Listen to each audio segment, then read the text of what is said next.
আজকে চলে এসেছি নদীর ধারে। তোমরা দেখতে পাচ্ছ সামনে নদী আর সাথে এই সুইচ গেট।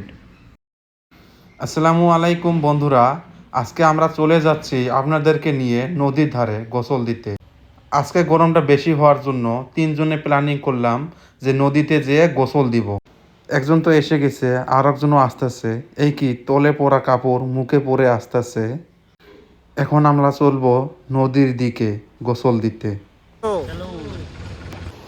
চলে আসলাম নদীর ধারে। রেজাউল নদীতে নামার জন্য প্রস্তুত হয়ে গেছে। এবার আমরাও নামতে শুরু করলাম নদীর দিকে।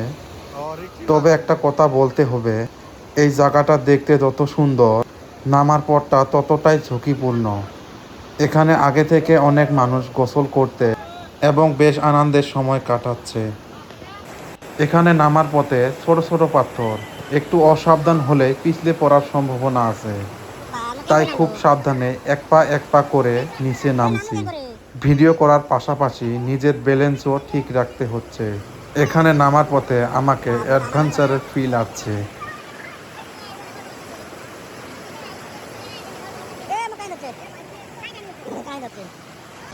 অবশেষে আমরা নদীতে নেমে গেলাম।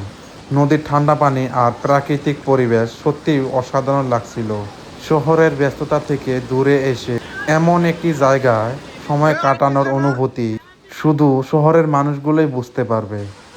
আমরা অনেকক্ষণ পানিতে সময় কাটিয়েছি, মজা করেছি, গল্প করেছি, আরও বেশ কিছু সুন্দর ছবি তুলেছি।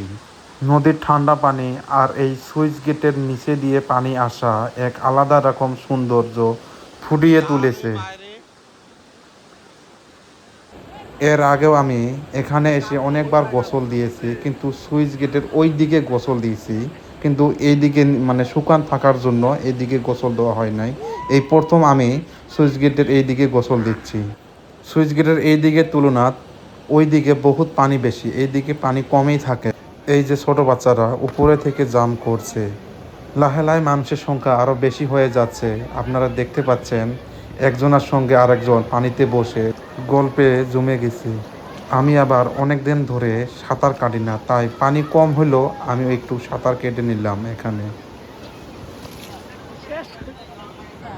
যাই হোক, এবার বাড়ি ফেরার পালা। নদীতে নামার চেয়ে ওঠাটা যেন আরও বেশি কঠিন মনে হয়, কারণ যেই পথ দিয়ে নেমেছিলাম সেই পথটি অনেক পিছল আর ঝুঁকিপূর্ণ। খুব সাবধানে এবং পাথর ধরে ধরে উপরে উঠতে হয়েছে। তাড়াহুড়ো করলে দুর্ঘটনা ঘটতে পারে, তাই সময় নিয়ে ধীরে সুস্থে উপরের দিকে উঠছি।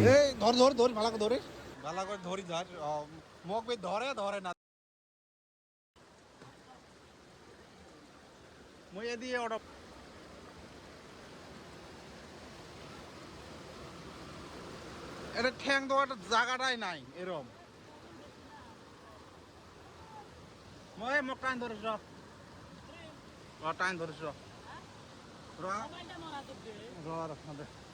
ভিডিও চলিয়েছে মোক মোক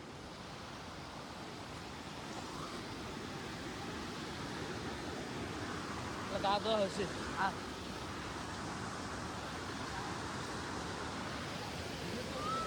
প্রায় 2 মিনিটেরও বেশি সময় লেগেছে আমাদের উপরে উঠতে।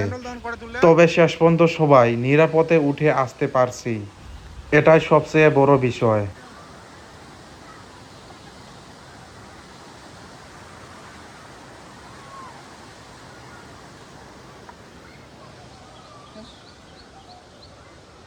উপরে উঠে প্রথম কাপড় চেঞ্জ করলাম।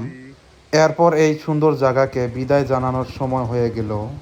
আজকের দিনটা সত্যিই অনেক ভালো কেটেছে।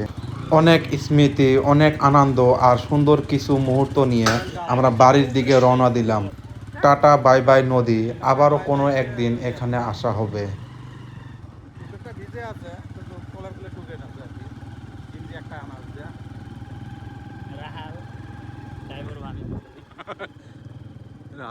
অবশেষে বাড়ির সামনে পৌঁছে গেলাম।